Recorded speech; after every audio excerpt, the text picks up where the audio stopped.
like, subscribe, and leave a comment. So here's your review of TUF episode 11, TUF 31 episode 11. Like, subscribe.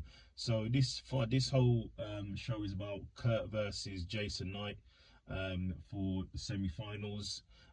So basically it starts with Jason saying he's ready to put on a show. He's going to go in there throwing strikes.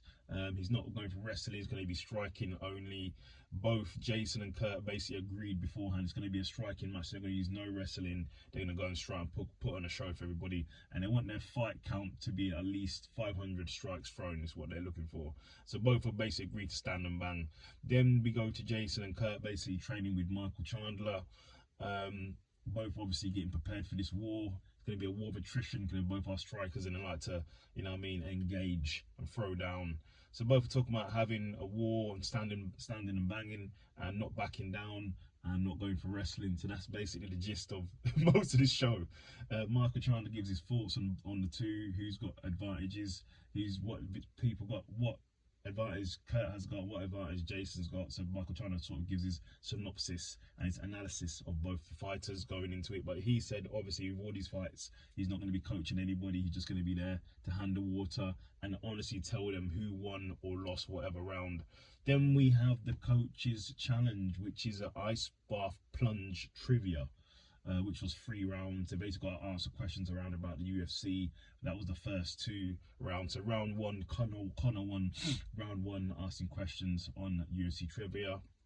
Round 2, Connor won round 2 as well for answers on UFC trivia in general. And round 3, this was questions around Connor's career and Michael Chandler's career. It was a bit weird that they asked Michael Chandler what round did Connor submit to Khabib. I thought that was a bit out of order. I don't think they should have asked that question. That was a bit naughty. But in the end, your winner was Conor McGregor. He obviously knows his stuff when it comes to the UFC. He's a UFC historian. So then they go to the weigh-ins. They both weigh in and make weight. Jason Knight says a prayer for both of them, which I thought was pretty cool. Then we go to the day after. So I think same day I believe, they get to speak to their families. Obviously it's emotional time for Jason and Kurt, obviously speaking to their families. Then we go to the fight. So with the fight, it was everything it said it would be. Exactly, it was a war of attrition. They're both standing and banging.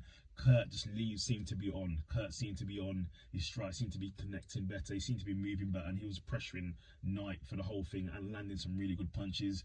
And in the end, he got the second round. I think second round KO, TKO. Caught Jason Knight, caught him, and then Kurt just finished him off and dusted him off really.